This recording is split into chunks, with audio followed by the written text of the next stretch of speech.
My great and wonderful people, welcome once again to Grace and Truth Desk.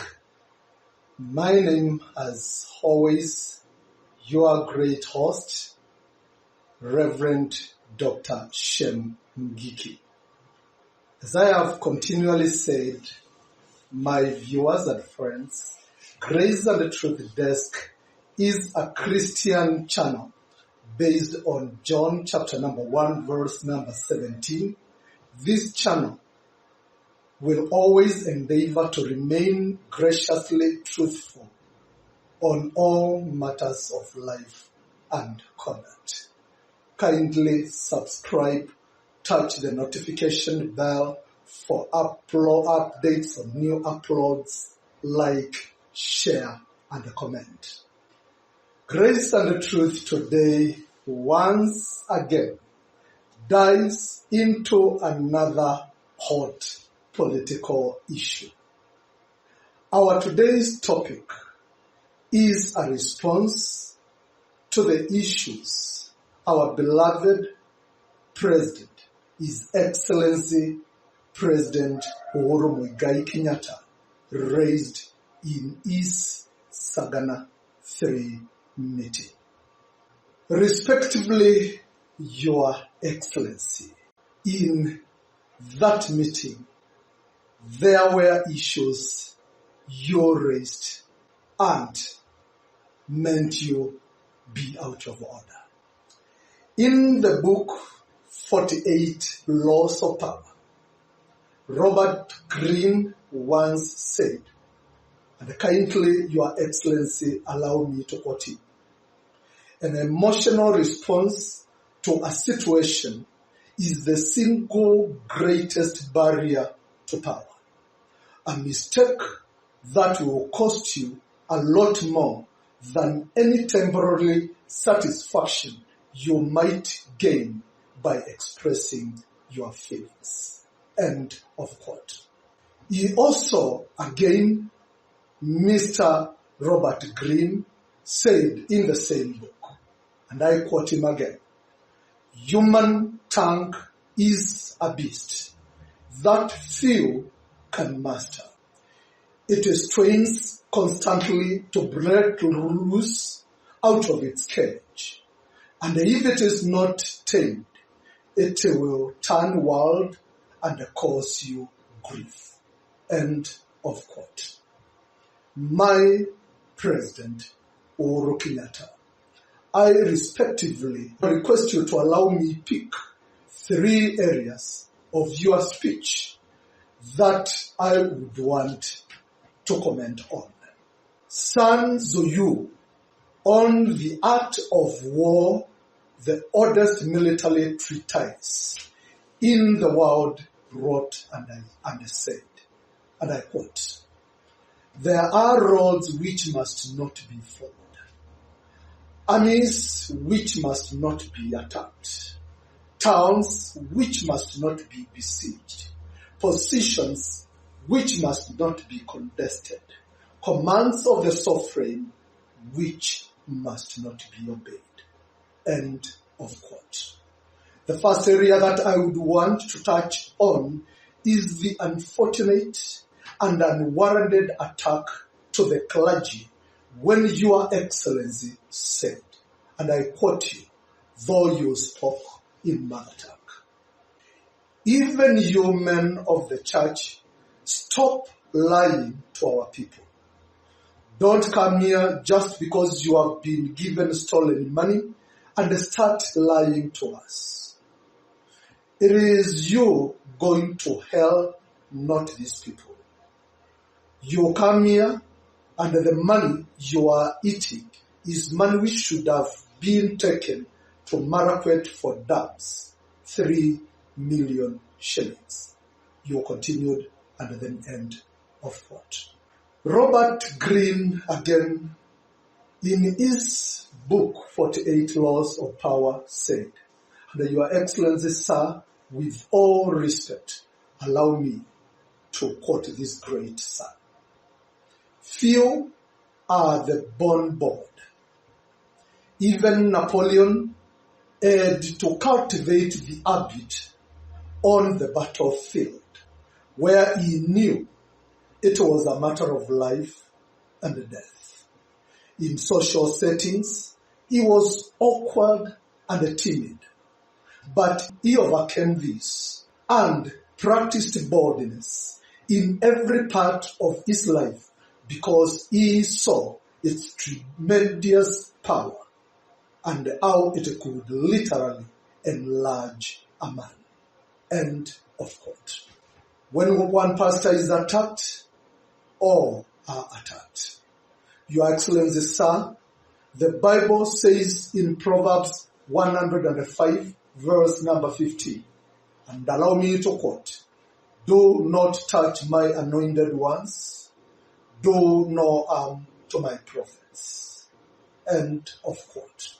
By calling pastors liars, people eating stolen money, and themselves going to hell was unfortunate and the lowest moral point of this great nation. Pastors and their families, for your information, Your Excellency, suffer a lot and minister in very hard and painful circumstances. Majority are unable to feed, clothe, educate, and own decent shelter for their families in the name of the ministry that they do. And this ministry is the preaching ministry. Their efforts are never rewarded, and their daily food is criticism from all quarters. Your Excellency, sir, kindly allow me to inform you this. During the peak of COVID-19 in our country, so very many pastors and bishops died just because they could not afford to get to good hospitals for treatment. Your Excellency, sir, it was unfortunate for you to ignore the great work pastors do under very deplorable circumstances when you brought them in the center of your uncalled for fight with your deputy. The Bible has many examples of kings who God called to order for pointing their fingers to the clergy. Your Excellency, sir, a good example of kings God called to order is 1 Kings chapter number 13. When King Jeroboam stretched his hand towards the man of God, and his hand, the Bible says, withered. This is not the prayer we are praying for you, but we are categorical that the attack against the clergy is no-go zone.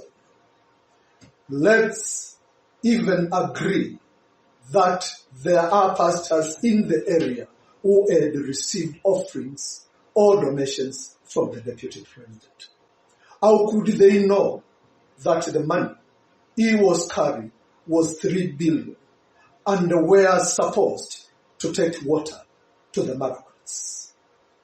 Your Excellency, sir, you owe the clergy an apology for this assertion. It is you who has the power of the state. If this money is 3 billion damn money, surely, and in the fear of God, what have you done about it? Your Excellency, sir, again referring to the 48 Laws of Power, the book written by Robert Greene. Robert Greene gave this story, and allow me to quote the story that Robert Greene gave. A heckler once interrupted Nikita Khrushchev in the middle of a speech in which he was denouncing crimes of Stalin. You were a colleague of Stalin, the heckler yelled. Why did you not stop in then? Khrushchev apparently could not see the eclat and he backed out. Who said that? No hand went up, no one moved a muscle. End of quote. This brings me to the second area of concern in your speech, sir, at Sagana 3. When talking about 3 billion for Marakwet Dam, you said, and allow me to quote you, the same money has been put in someone's pocket who comes and stands in the church and says, I have given 2 million. These millions that was snatched from the people of the Republic and denied them their rights. End of quote. Your Excellency, sir, if you know the exact amount that has been stolen, and you know who stole it, and where it was stolen from, and what it was supposed to do initially, why had it to wait for Sagana 3? Why wasn't the culprit arraigned to a court of law and meant to pay for his acts? Hiram Warren Johnson, a USA politician and a Republican senator of California, in the year 1918, he said, Your Excellency, sir, allow me to quote this great senator. He said, the first casualty in every war is the truth. End of quote. On this, I'm sorry to say, Your Excellency, we don't trust you. Your Excellency, we believe that the truth was a casualty in much of the war statements you made in Sagana. It is most unfortunate if this is the way your friendship with the person you always referred to as William would end. What working relationship lessons are you bequeathing to the Kenyan youth? Sun Tzu, again in the Art of War, said, and allow me, sir, respectively, to quote you, when you surround an enemy, leave an outlet free. Do not press a desperate foe to add. End of quote. Your Excellency, sir, I humbly request you stop this war of words with your deputy. It has prolonged for a very long time, and it is said, and allow me to quote, there is no instance of a country having benefited from prolonged warfare. End of quote.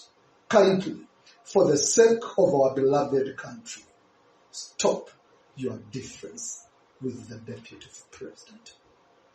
The third and the last area that was of concern in your speech in Sagana 3 is when you said, and allow me to quote, sir, when we sat down with Raila, we discussed on issues that make us fight and why, and how we would try to fix those things so that we stop fighting.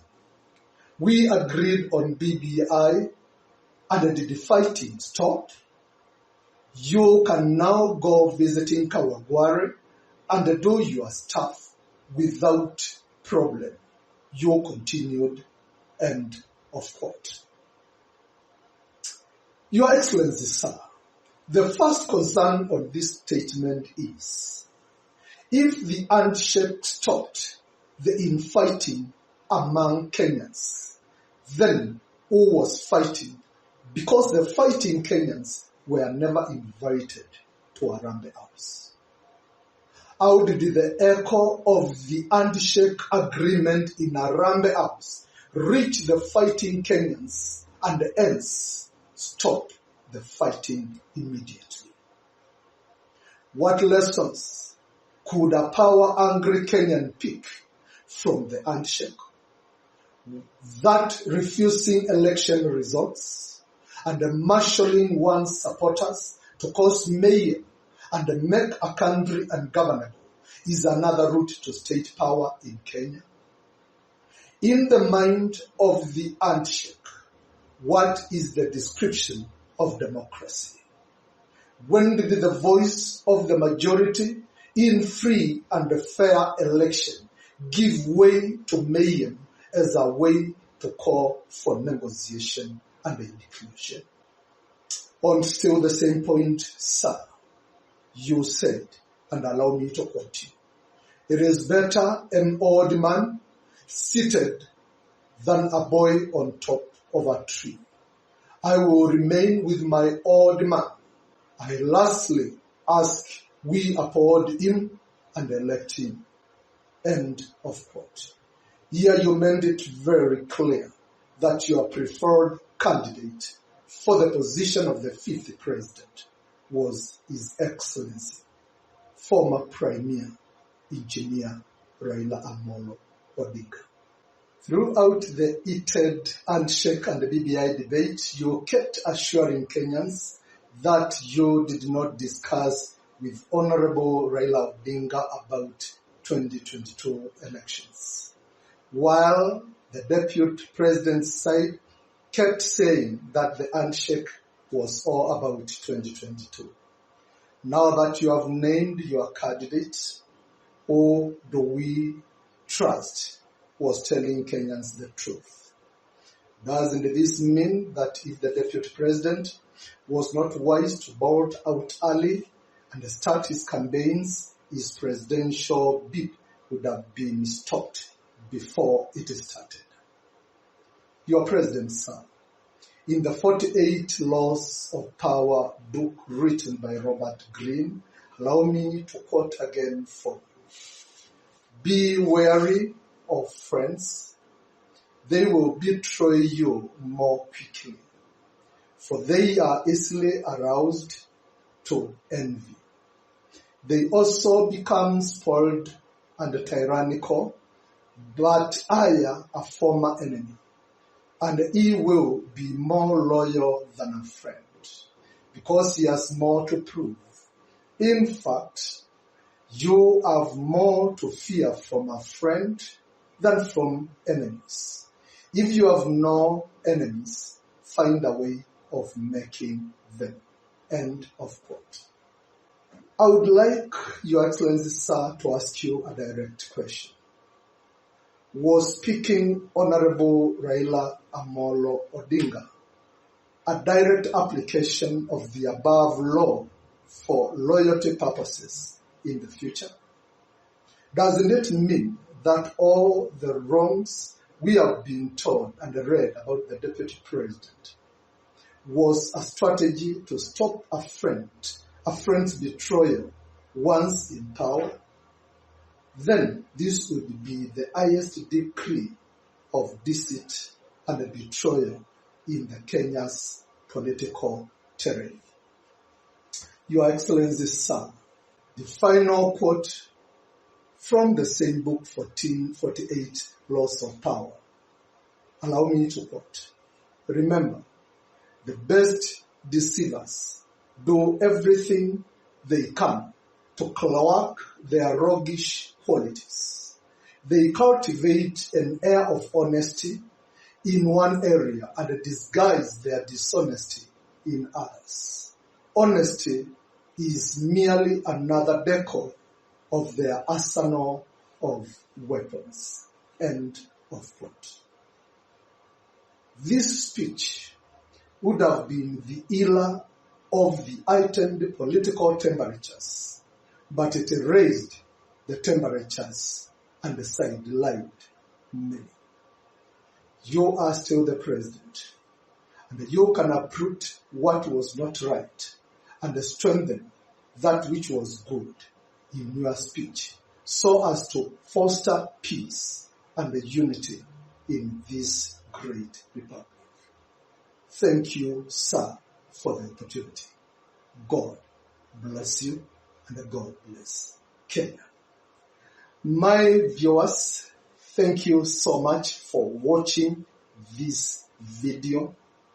Kindly subscribe, touch the notification bell for updates on new uploads, like, share, and comment. Looking forward to meeting next as we look at other issues of interest in our lives. Thank you, my viewers, and for now, bye.